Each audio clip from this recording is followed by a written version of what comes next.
اما بعد، اللہ تعالیٰ نے بدر والوں کے بارے میں کہا افعلوا ما شئتم فإنی قد غفرت لکم۔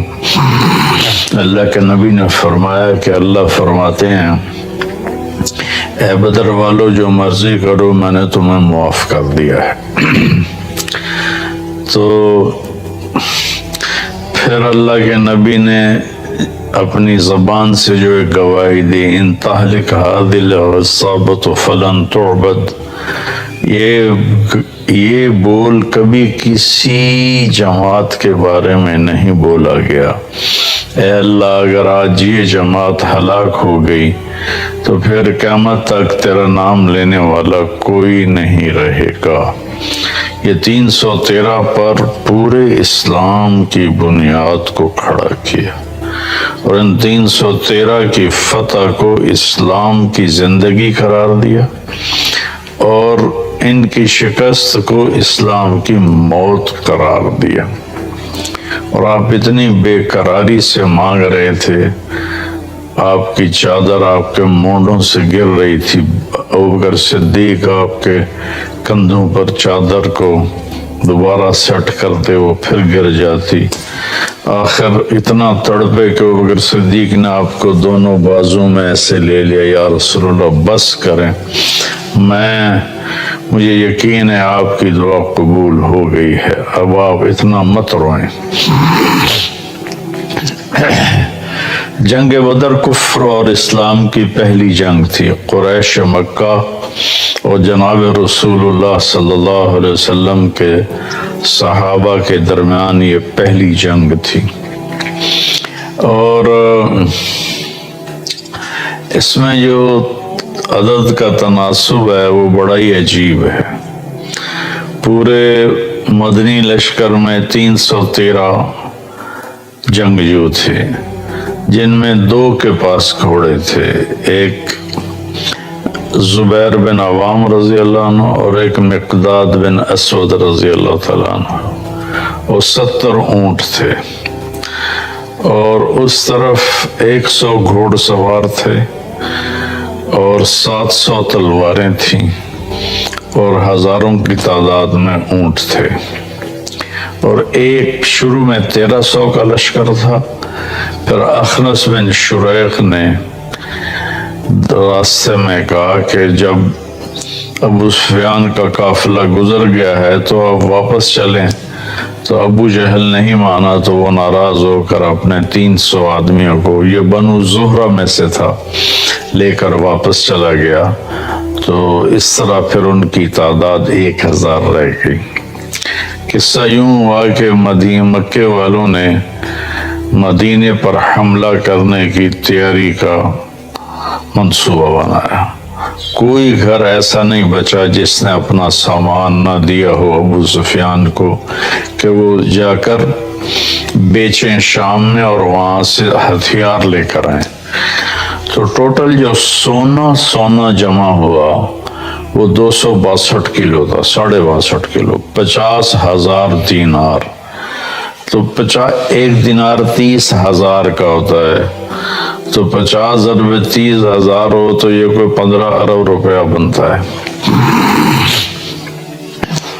اس بڑی مالیت کا، اور 40 آدمی اس کی حفاظت کے لیے تھے۔ جب مدینے والوں کو پتہ چلا کہ ابو سفیان ساز و سامان لے کے جا رہا ہے اور ہمارے خلاف یہ استعمال ہوگا، تو آپ نے منصوبہ بنایا کہ ان کو پکڑا جائے۔ چونکہ صرف 40 آدمیوں کی خبر تھی تو آپ نے کوئی اس کے لیے جنگی تیاری نہیں کی۔ جو مسجد میں بیٹھے تھے نصیبوں والے، انہوں نے کہا کہ جاؤ۔ جس کا گھوڑا چند میل کے فاصلے پر تھا اس کو بھی جانے کی اجازت نہیں دی۔ اس لیے سامان کی قلت وہ بہت ہی زیادہ نظر آ رہی ہے، اور اس میں اللہ کی حکمت تھی۔ اللہ یہ بتانا چاہتے تھے کہ اللہ اپنے نبی کے ساتھ ہے، اور اسے جیتنے کے لیے تمہارے جیسے ہتھیاروں کی ضرورت نہیں ہے، اللہ کی مدد کافی ہے۔ باقی ہتھیار لینا، اسباب اختیار کرنا تو میرے نبی کی سنت ہے، اور یہ سنت فطرت ہے، سنت اسلام ہے۔ تو آپ اس قافلے کے لیے نکلے۔ ابو سفیان کو یہ خطرہ تھا کہ ضرور میرے پیچھے مدینے والے آئیں گے، تو وہ پھونک پھونک کے قدم رکھ رہا تھا۔ ایک جگہ آپ نے حضرت زبیر اور مقداد رضی اللہ عنہما کو بھیجا کہ جاؤ جا کے پتہ کر کے آؤ۔ تو وہ ایک جگہ انہوں نے اس ابو سفیان کے راستے میں کنواں آتا تھا، وہاں اپنے اونٹوں کو بٹھایا اور وہاں سے انہوں نے پانی پیا، اونٹوں کو پلایا اور حالات کا جائزہ لے کر واپس آئے۔ ابو سفیان کو خبر تھی کہ کچھ نہ کچھ ہمارے پیچھے مدینے والے لگے ہوئے ہیں، تو وہ دائیں بائیں سارے وہ ریکی کرتا ہوا آ رہا تھا۔ تو وہ اس کنویں پر بھی پہنچا، تو اس نے پوچھا لوگوں سے یہاں کوئی آیا تھا؟ تو انہوں نے کہا یہاں 2 آدمی آئے تھے، پانی پی کے چلے گئے۔ تو ابو سفیان نے اونٹوں نے جہاں وہ اپنی لید پھینکی تھی اس سے وہ لید کو اٹھایا اور یوں توڑا تو اس میں سے گٹھلی نکلی۔ تو کہنے لگا اللہ کی قسم یہ مدینے کی کھجور کی گٹھلی ہے، اور وہاں سے فوراً اس نے قافلے کا رخ سمندر کی طرف پھیر دیا اور سمندر کے ساتھ ساتھ وہ پرخطر جگہ کو کراس کر گیا۔ تو اس دوران اس نے جب خطرہ محسوس کیا تو زمزم بن عامر غفاری کو بھیجا کہ جاؤ مکے میں اعلان کرو کہ میرے اوپر حملہ ہونے والا ہے۔ وہ جب مکے میں پہنچ کر اس نے اعلان کیا تو پورے مکے میں ہلچل مچ گئی اور ہر کوئی آگ سے بھر گیا اور تیاریاں شروع ہو گئیں۔ تو سب ہتھیاراں کیل کانٹوں سے لیس ہو کر نکل پڑے۔ تو ابو سفیان نے پھر پیغام بھیجا کہ میں نکل گیا ہوں دشمن کی زد سے، لہذا اب جنگ کی ضرورت نہیں ہے، تم واپس آ جاؤ۔ تو عتبہ بن ربیعہ اور اخنس بن شریق نے یہ بات کہی کہ حکیم بن حزام بھی کہ ہمیں اب واپس جانا چاہیے۔ تو ابو جہل نے کہا کہ نہیں، ہم بدر جائیں گے، وہاں شراب پئیں گے، ہماری باندیاں گانے گائیں گی اور ہم وہاں اونٹ ذبح کر کے کھائیں گے اور پورے عرب کو بتائیں گے کہ ہم بڑے طاقتور ہیں، ہماری دھاک ہے سب پر، تو ہم واپس نہیں جائیں گے۔ ادھر اللہ کے نبی کو پتہ چلا کہ ابو سفیان کا قافلہ تو نکل گیا، اب تو ابو جہل کا لشکر آ رہا ہے۔ تو آپ نے اپنے ساتھیوں کو اکٹھا کیا کہ بولو بھائی اب کیا کرنا ہے، واپس جاتے ہیں تو اسلام پر کاری ضرب پڑتی ہے کہ کمزوری واضح ہوتی ہے اور ایک خبر پھیل جائے گی کہ مسلمان بہت کمزور ہیں اور یہ صحیح نہیں ہے، اور اگر جمتے اور لڑتے ہیں تو گردنیں اڑتی نظر آتی ہیں، کہاں 100 تلواریں، کہاں 8 تلواریں، ٹوٹل 8 تلواریں تھیں، اور کہاں 100 گھوڑے، کہاں 2 گھوڑے، کہاں 70 اونٹ، کہاں سینکڑوں اونٹ، کہاں 313، کہاں 1000، کوئی چیز بھی برابر کے نہیں تھے۔ وَإِنَّ فَرِيقًا مِّنَ الْمُؤْمِنِينَ لَكَارِهُونَ۔ ایک طبقہ صحابہ کا پریشان ہو رہا تھا کہ اب کیا بنے گا۔ یہ فطری خوف ہے، نہ کہ بزدلی کا خوف، فطری خوف ہے جس پر ہی تو اجر ہے۔ تو آپ نے سب کو اکٹھا کیا کہ بولو بھئی اب کیا کرنا ہے۔ تو ابوبکر صدیق نے کہا یا رسول اللہ جو آپ کہیں گے ہم نے وہ کرنا ہے۔ آپ نے کہا بولو بھئی کیا کرنا ہے۔ تو مقداد بن اسود کھڑے ہوئے یا رسول اللہ اذا لا نقول کما قالت بنو اسرائیل اذهب انت وربک فقاتلا نحن ہاہنا قائدون، کہ جب موسیٰ علیہ السلام نے کہا نا اپنی قوم سے کہ چلو چل کے شامیوں سے جہاد کرو اور اپنا ملک آزاد کراؤ، تو کہنے کہ تو جا اور تیرا رب، جب فتح ہو جائے تو پھر ہمیں بلا لینا، ہم تو یہ بیٹھے ہیں۔ تو کہنے لگے یا رسول اللہ ہم یہ نہیں کہیں، ہم کہیں گے اذهب انت وربک فقاتلا نحن معک مقاتلون، آپ جائیں، آپ کا رب جائے، ہم آپ کے ساتھ لڑیں گے، کبھی آگے کبھی پیچھے، کبھی دائیں کبھی بائیں، اللہ کی قسم آپ تک کوئی پہنچ نہیں سکتا جب تک ہماری لاشوں کے اوپر سے گزر کے نہ جائے۔ تو آپ نے پھر فرمایا بولو بھائی کیا کہتے ہو، کیا کرنا ہے؟ تو پھر سعد بن معاذ مدینے والوں میں سے کھڑے ہوئے، مقداد بھی مہاجرین میں سے تھے، ابوبکر بھی مہاجرین میں سے تھے، کہنے لگے لگتا ہے یا رسول اللہ ایانا یرید، آپ میرے خیال میں یہ چاہ رہے ہیں کہ ہماری مدینے والوں کی کیا رائے ہے؟ ہم تو کہہ رہے تھے کہ ہمارے مہاجر بھائی جو کہہ رہے ہیں وہی ہماری رائے، لیکن آپ کے تیسری دفعہ پوچھنے سے لگتا ہے کہ آپ چاہتے ہیں کہ ہم اپنی رائے کا اظہار کریں۔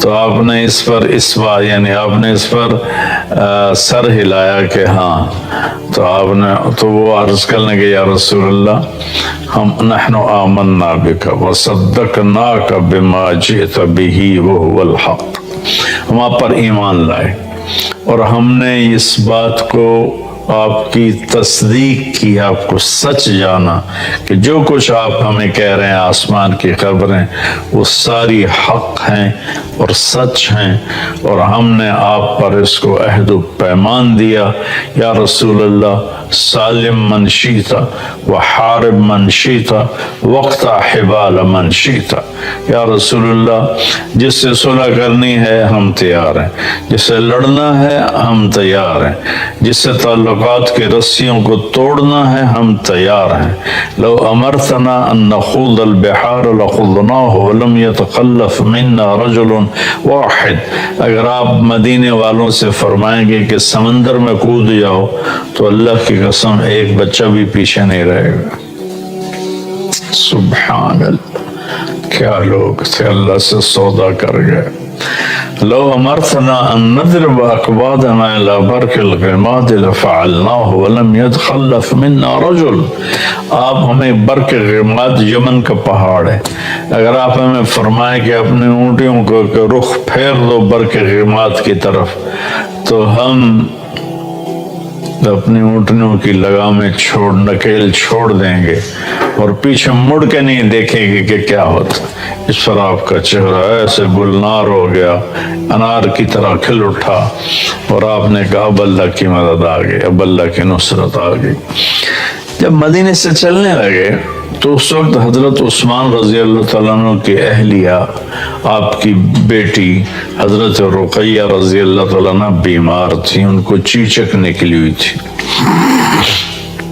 تو آپ نے ذوالحلیفہ سے حضرت عثمان اور حضرت اسامہ دونوں کو واپس بھیجا کہ جاؤ اپنی بیوی کی تیمارداری کرو، اور ان کا نام بدری صحابہ میں لکھوایا، مال غنیمت میں سے ان کو حصہ دیا، اپنے اہل و عیال کی رعایت کرنا، خیال کرنا دین کا اتنا بڑا حصہ ہے کہ بدر جیسے مارکے میں سے ان کو واپس بھیج دیا کہ ان کو کافی تکلیف تھی، اور پھر بدر میں ان کا نام لکھوایا۔ بھئی وہ تو نہیں تھے تو اب نہیں تھے، نہیں، چونکہ وہ تو تیار ہو کے آ گئے تھے، آپ نے واپس بھیجا۔ اس سے ہمیں ایک پوائنٹ ملتا ہے کہ اپنے بیوی بچے، اپنے گھر بار کو کی رعایت کرنا، ان کو دیکھنا، ان کی بیماری میں ان کی تیمارداری کرنا، ماں باپ بوڑھے ہیں تو ان کے پاؤں دھو کے پینا، یہ بہت بڑا دین ہے، بہت بڑا دین ہے۔ تو آپ نے دونوں کو واپس بھیجا۔ بدر کی فتح سے پہلے حضرت رقیہ کا انتقال ہو گیا، وہ دفن کر دی گئی، آپ نے ان کی قبر پہ آ کر ان کے لیے دعائے مغفرت فرمائی۔ آپ نے اپنی بیٹی کو واپسی پہ دیکھا نہیں ہے۔ تو جب آپ نے سب کی رائے سن لی تو پھر آپ نے اپنے لشکر کو آگے کی طرف کوچ کا حکم دیا۔ تو قریش بدر کے ایک کنارے پر تھے اور صحابہ دوسرے پر تھے۔ اس طرف قریش مدنی لشکر تھا اور اس طرف قریشیوں کا لشکر تھا، بیچ میں فاصلہ تھا، ایک دوسرے کو نظر نہیں آ رہے تھے۔ تو اس کو آپ نے تقسیم کیا لشکر کو۔ آپ نے مہاجرین کا جھنڈا جناب حضرت علی علیہ السلام کو عطا فرمایا اور انصار کا جھنڈا وہ اپنے سعد بن معاذ رضی اللہ عنہ علیہ السلام کو عطا فرمایا، اور آپ نے پورے لشکر کا جھنڈا سفید رنگ کا وہ حضرت مصعب بن عمیر رضی اللہ تعالیٰ عنہ کو عطا فرمایا اور ان کو درمیان میں کھڑا فرمایا۔ پھر آپ نے رائٹ سائڈ کے لشکر کی کمان حضرت زبیر کے سپرد کی، لیفٹ سائڈ کے لشکر کی کمان آپ نے حضرت مقداد بن اسود کے سپرد کی، اور پیدل جو تھے اونٹیوں پہ سواروں سے ہٹ کر جو پیدل تھے ان کے لشکر کی کمان اپنے قیس بن ابی صعصع کو دی۔ جب آپ نے سفر شروع کیا تو ایک بات اور یاد آئی، آپ نے اس قدر انصاف سے کام لیا کہ اونٹ تھوڑے تھے، صحابہ زیادہ تھے، تو 3 4 وہ ایک اونٹ پہ ان کا آتا تھا حصہ، تو وہ باری باری سوار ہوتے تھے، باقی پیدل چلتے تھے۔ تو آپ کے ساتھیوں میں حضرت علی اور مرشد بن ابی مرشد الغنمی رضی اللہ عنہما، یہ 2 اور آپ، یہ 3 آپ کے ساتھ اونٹنی میں شریک ہوئے۔ تو ان دونوں نے عرض کی یا رسول اللہ آپ سوار ہو جائیں، ہم پیدل آپ کے ساتھ چلیں گے، اپنا حصہ آپ کو دیتے ہیں۔ تو فرمایا کہ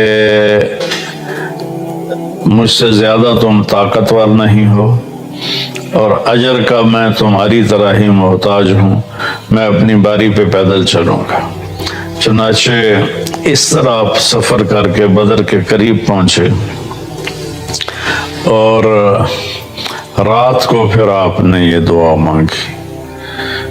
یہ صحابہ، بدری صحابہ کے بارے میں مہر ہے کہ اگر یہ نہ ہوتے تو اللہ کا نام دنیا سے مٹ جاتا۔ ان تہلک هذه العصابۃ فلن تعبد، یہ مٹ گئے تو تیرا نام لینے والا کوئی نہ بچے گا۔ تو جمعہ کا دن تھا، 17 رمضان تھی، آج بھی جمعہ کا دن ہے، 17 رمضان ہے۔ کبھی کبھی یہ اتفاق ہو جاتا ہے شمس و سورج چاند کی گردش سے کہ جمعہ اور 17 رمضان اکٹھے ہو جاتے ہیں، کبھی مختلف ہوتے ہیں۔ تو آپ نے ارشاد فرمایا کہ تیر نہ چلانا جب تک وہ تمہارے تیروں کی زد میں نہ آ جائیں، اور حملہ نہ کرنا جب تک وہ تمہارے پر حملہ آور نہ ہو جائیں۔ تو اس کے بعد 3 آدمی نکلے مکہ کے لشکر سے، عتبہ بن ربیعہ، شیبہ بن ربیعہ، دونوں بھائی ربیعہ کے بیٹے، ولید بن عتبہ، یہ عتبہ کا بیٹا۔ تو ایک ہی گھر کے 3 افراد، 2 بھائی اور ایک بیٹا اور بھتیجا۔ تو ان کے لیے آپ نے بھیجا معوذ بن افرا کو، اور عوف بن افرا کو، اور عبداللہ بن رواحہ، یہ مدینے کے لوگ تھے۔ تو جب وہ سامنے آئے تو عتبہ نے کہا کون لوگ ہو؟ کہا ہم مدینہ کے لوگ ہیں۔ کہا شریف لوگ ہو، ہماری تم سے لڑائی نہیں ہے، واپس چلے جاؤ۔ ان کو واپس بھیج کر کہا محمد صلی اللہ علیہ وسلم، ہماری قوم ہماری طرف بھیج، ہماری برادری سے لڑائی ہے، ان کو بھیج ہماری طرف۔ تو اس پر آپ نے فرمایا عبید اٹھو، عبید بن حارث آپ کے تایا کے بیٹے، یہ سب سے زیادہ عمر کے تھے، اے حمزہ بن عبد المطلب، آپ کے چچا، آپ کے دادا کے بیٹے، اٹھو اے علی بن ابی طالب اٹھو. یہ تینوں دو جوان تھے اور ایک بڑی عمر کے تھے. تو لوہے کی آگے وہ سکرین تھی. تو عتبہ نے پوچھا کون لوگ ہو؟ کہا کہ ہم قریشی ہیں. تم کون ہو؟ کہا میں شیبہ، میں عبید بن حارث. تم کون ہو؟ کہا میں حمزہ بن عبد المطلب. تم کون ہو؟ کہا میں علی بن ابی طالب. کا اکفانا، اب ہمارے جوڑ کے آئے ہو. تو تینوں شیبہ اور عتبہ آپس میں ٹکرائے، عبید اور عتبہ آپس میں ٹکرائے، اور شیبہ اور حمزہ آپس میں ٹکرائے، اور ولید اور علی آپس میں ٹکرائے. تو علی و حمزہ علیہ السلام نے تو 2 منٹوں میں اپنے دشمن کا صفایا کر دیا، ولید کا اور شیبہ کا. عتبہ نے تلوار کا وار کیا جس سے حضرت عبیدہ کی ٹانگ کٹ گئی اور وہ گر پڑے. تو پھر دونوں شیروں نے جھپٹ کر عتبہ کا سر بھی اڑا دیا اور آپ کو اٹھا کے لائے. آپ نے قدموں میں سر رکھ دیا کہ یا رسول اللہ الست شہید، کیا میں شہید نہیں ہوں؟ آپ کا بلا وانا علیک شاہد، میں تم پر گواہ ہوں کہ تو شہید. کہنے لگے اگر آج آپ کے چچا ابو طالب زندہ ہوتے تو وہ جان جاتے کہ ان کے اس شعر کا میں زیادہ حقدار ہوں. وَنُسَلِّمُهُ حَتَّى نَصْرَ حَوْلَهُ وَنَذْهَلَ عَنْ أَبْنَائِنَا وَالْحَلَائِلِ. یہ جناب ابو طالب کا قصیدہ ہے 90 اشعار کا. اس کو قصیدہ لامیہ کہتے ہیں. كَذَبْتُمْ وَبَيْتِ اللَّهِ نَبْزَ مُحَمَّدًا وَلَمَّا نُطَاعَنُ حَوْلَهُ وَنُنَاضِلِ وَنُسْلِمُهُ حَتَّى نَصْرَ حَوْلَهُ وَنَذْهَلَ عَنْ أَبْنَائِنَا وَالْحَلَائِلِ. وَأَبْيَضَ يُسْتَسْقَى الْغَمَامُ بِوَجْهِهِ ثِمَالُ الْيَتَامَى عِصْمَةٌ لِلْأَرَامِلِ. کیا خوبصورت عربی کا شاہکار ہے وہ قصیدہ. تو اس میں ایک شعر تھا کہ تم کہتے ہو کہ ہم تیرے بھتیجے کو قتل کر دیں گے، تو میں کہتا ہوں کہ آؤ پھر تمہیں ہماری لاشوں سے گزر کر ہی اس تک پہنچنا پڑے گا، اور ہمارے لاشوں کے ٹکڑے بکھرے ہوئے ہوں گے، پھر تم میرے بھتیجے تک پہنچ سکو تو پہنچ سکو، اس سے پہلے نہیں پہنچ سکتے. تو جو کہ عبید کے ٹکڑے ہو گئے تھے تو انہوں نے اس پر کہا کہ آج اگر ابو طالب زندہ ہوتے تو وہ جان جاتے کہ میں ان کے شعر کا ان سے زیادہ حقدار ہوں. وَنُسْلِمُهُ حَتَّى وَنُسَلِّمُهُ حَتَّى نَصْرَ حَوْلَهُ وَنَذْهَلَ عَنْ أَبْنَائِنَا وَالْحَلَائِلِ. آپ نے فرمایا سچ ہے. پھر واپسی پر 3-4 دن کے بعد ان کا انتقال ہوا. میں ان کی قبر مبارک پر گیا ہوں. ایک بدو مجھے مل گیا، اللہ اس کا بھلا کرے، وہ سلاخے کو جانتا تھا وہاں. تو ورنہ تو قبروں کے نشان ہی کوئی نہیں، کوئی نام کوئی نہیں. تو وہ مجھے لے گیا حضرت عبید کی قبر پر. ایک دفعہ آپ کا وہاں سے گزر ہو تو خوشبو آئی زبردست. صحابہ نے کہا یا رسول اللہ یہ خوشبو کیسے؟ آپ نے کہا تمہیں پتہ نہیں، یہاں عبید کی قبر ہے، عبید بن حارث کی قبر ہے، یہ خوشبو اس کی قبر سے آ رہی ہے. تو اس کے بعد پھر قریش نے عام حملہ کر دیا. تو اللہ تعالیٰ کی غیبی مدد تھی. ایک ہوا کا جھونکا آیا تو حضرت علی نے پوچھا یا رسول اللہ یہ کیا ہے؟ کہ جبریل آ گیا ہے 500 فرشتوں کے ساتھ. پھر دوبارہ ہوا کا جھونکا آیا. پھر حضرت علی نے پوچھا یا رسول اللہ یہ کیا ہے؟ تو آپ نے فرمایا میکائیل آ گیا ہے 500 فرشتوں کے ساتھ. تو اللہ نے 1000 فرشتے اتارے اس جنگ میں لڑنے کے لیے. اور یہ پہلی اور آخری جنگ ہے جس میں فرشتوں نے باقاعدہ قتال کیا اور لڑائی کی. اس سے پہلے بھی نہیں کی، اس کے بعد بھی۔ احد میں شاید کچھ ملائکہ کی روایت آتی ہے، اس کے علاوہ کوئی نہیں ہے۔ تو تھوڑی ہی دیر میں ان کے 72 آدمی مارے گئے اور 72 ان کے قید میں آ گئے، باقی سارے بھاگ گئے۔ کئی صحابہ کہتے ہیں ہم تلوار اٹھاتے مارنے کے لیے، آگے اس کی گردن پہلے ہی اڑ جاتی، ہم نیزہ اٹھاتے سینے میں پار کرنے کے لیے، اس سے پہلے اس کے منہ پہ کوڑا پڑنے کی آواز آتی اور اس کا چہرہ مسخ ہو جاتا، رنگ سبز ہو جاتا تھا۔ ابو الیسر چھوٹے سے قد کے صحابی ہیں۔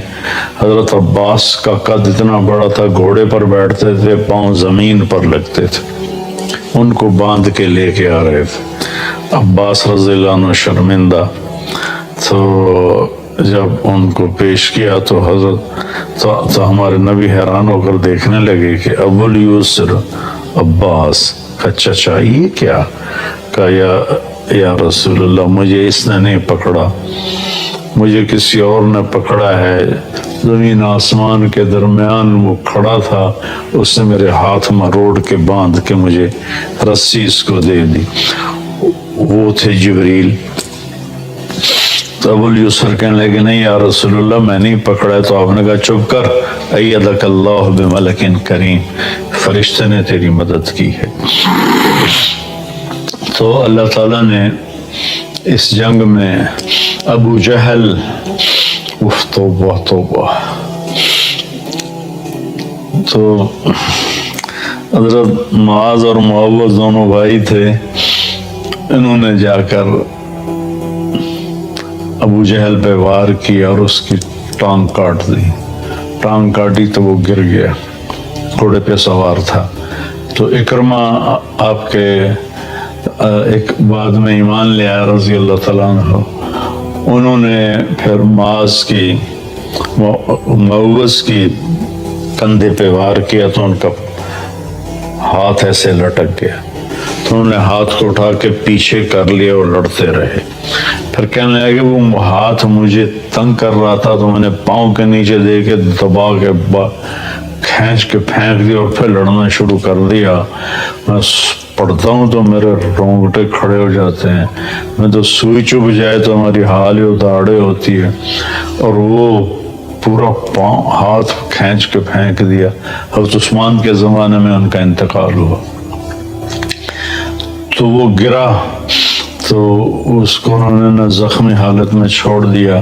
جب جنگ ختم ہوئی تو آپ نے فرمایا کوئی ابو جہل کا پتہ کرے، تو عبداللہ بن مسعود ڈھونڈنے نکلے تو وہ سانسوں میں تھا، ابھی زندہ تھا، تو اس کے سینے پر چڑھے اس کو سر اتارنے کے لیے۔ تو کہنے کون ہو؟ کہا میں عبداللہ بن مسعود۔ کہا یا روائے الغنم، اے بکریوں کے چرانے والے، لقد صعدت المرتقى، تو بہت بڑے اونچے پہاڑ پہ چڑھ گیا ہے، کاش میری موت یہ بکری چرانے والے کے ہاتھ میں نہ ہوتی۔ پھر کہنے لگا ذرا نیچے سے کاٹنا، لوگوں کو پتہ چلے بڑے سردار کی گردن ہے۔ پھر کہنے لگا اخبر صاحب کا، اپنے ساتھی کو بتا دے، انک اليوم ابغض الی من الامس، کہ کل میں تجھ سے جتنی نفرت کرتا تھا آج اس سے زیادہ کر رہا ہوں۔ تو نے اس کی گردن کاٹی اور آ کر آپ کے سامنے پھینکی، تو آپ نے سجدہ شکر کیا اور اللہ نے صحابہ کو عزت دی، کامیابی دی۔ اور اس کو اللہ تعالیٰ نے قرآن میں یوں بیان کیا ہے کہ اذ تستغیثون ربکم فاستجاب لکم انی ممدکم بألف من الملائکۃ مردفین ما جعلہ اللہ الا بشرا ولتطمئن بہ قلوبکم والنصر الا من عند اللہ ان اللہ عزیز حکیم۔ جب تم اللہ کو پکار رہے تھے تو اللہ نے 1000 فرشتے بھیجے، فرشتے تمہاری مدد کے لیے تھے، لیکن اصل مدد اللہ کی تھی، یہ تمہاری تسلی کے لیے تھے۔ اذ یغشیکم النعاس امنۃ منہ، جب تم ڈر رہے تھے کل کیا ہوگا تو میں نے تمہیں سلا دیا، اونگ آ گئی۔ وَيُنَزِّلُ مِنَ السَّمَاءِ مَاءً، پھر آسمان سے بارش اتاری، لِيُذْهِبَ عَنْكُمْ رِجْزَ الشَّيْطَانِ، تاکہ شیطانی خیال تمہارے دور کروں، وَيَرْبِطَ بِهِ قُلُوبَكُمْ، تمہارے دلوں کو مضبوط کروں، وَيُثَبِّتَ بِهِ الْأَقْدَامَ، تمہارے قدموں کو جما دوں۔ اِذْ يُوحِي رَبُّكَ لِلْمَلَائِكَةِ أَنِّي مَعَكُمْ، جب اللہ نے فرشتوں سے کہا میں تمہارے ساتھ ہوں، جاؤ خبر دو صحابہ کو۔ فَاضْرِبُوا فَوْقَ الْأَعْنَاقِ وَاضْرِبُوا مِنْهُمْ كُلَّ بَنَانٍ ذَلِكَ بِأَنَّهُمْ شَاقُّوا اللَّهَ وَرَسُولَهُ وَمَن يُشَاقِقِ اللَّهَ وَرَسُولَهُ فَإِنَّ اللَّهَ شَدِيدُ الْعِقَابِ۔ یہ آیت عجیب ہے، آج تک فرشتوں نے کبھی میدان جنگ میں تلوار نہیں اٹھائی، ان کو پتہ نہیں کرنا کیا ہے، تو اللہ ان کو کہہ رہا ہے کہ تم نے کیا کرنا ہے، گردن پہ تلوار مارنی ہے، سر اڑاؤ، یا پھر انگلیاں اڑا دینی ہے تاکہ وہ لڑنے کے قابل نہ رہے۔ یہ فرشتوں کو بتایا جا رہا ہے، اللہ ان کو بتا رہا ہے کہ ایسے کرنا ہے۔